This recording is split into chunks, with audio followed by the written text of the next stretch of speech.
defending freedom will have cost for us as well and here at home. We need to be honest about that. I'm going to take robust action to make sure the pain of our sanctions is targeted at the Russian economy, not ours. We're closely monitoring energy supplies for any disruption. President Biden promised strong and swift sanctions if an invasion were to occur, and it has. Do you think these sanctions will now deter any further invasions by Putin? No, as a matter of fact, I think they're only going to embolden him. While I don't think he's going to take all of Ukraine, the continued feckless response that Biden is showing, plus, let's be honest here, what he's doing will actually sanction the American people. He's going the wrong way, Emma. He's actually degrading our ability to have U.S. corporations drill and get oil out of the United States. We've lost economic energy dominance, and the Russians are gaining advantage by that. We're being weakened. And the other thing to remember here, all these sanctions he's talking about, Emma, Putin's figured out a way to go around them. China is the back door he is using. They're creating outlets to buy his oil. The Chinese are going to buy his oil still. They are an energy-deprived country. They need that energy. They're going to take it.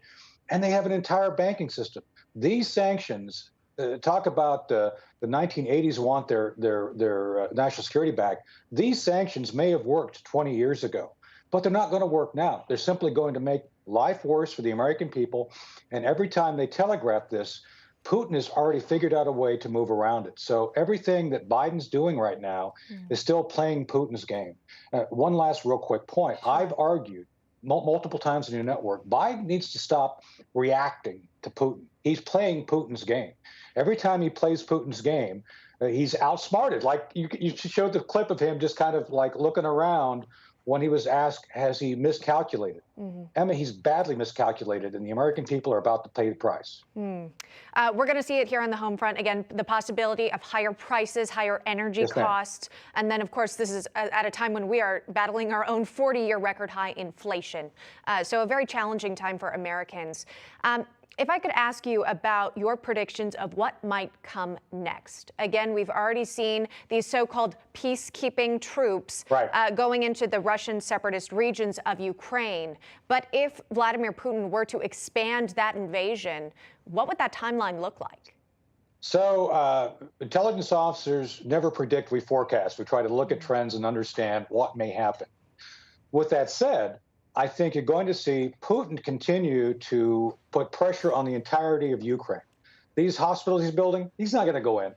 One of the things I know from studying the Russians since the 1980s when I was a lieutenant, the Russians always put logistical trains up front if they're going to do an invasion. I don't think he wants to do that. He wants to continue to work in the Black Sea. He's got 6 ships there that'll do things to help him use naval infantry to go on shore. I think he wants a land bridge between Crimea and Donbass. He's going to take that terrain there. That's where he's going to go.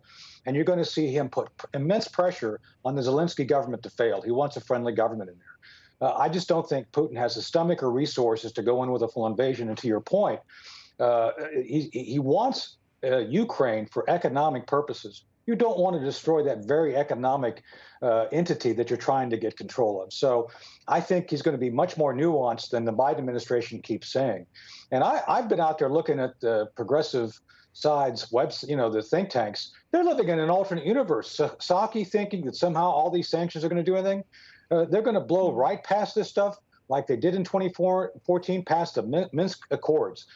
Nothing they're doing is going to have any effect to deter his game plan. He's still on his game plan. He's going to execute. Really quick for you, Lieutenant. Why do you think this is happening now? Putin's on a 20-year plan to reestablish the prestige of the Soviet Union. He's on his own timeline.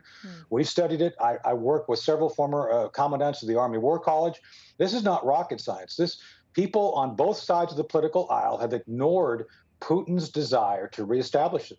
So this is just within the context of his larger long-term desire to reestablish before he dies the prestige of the Soviet Union. So if you understand that, you understand a lot of his actions. Yeah, fascinating insight you're sharing with our viewers today. Lieutenant Colonel Tony Shaffer, thank you so much for the conversation. Thank you.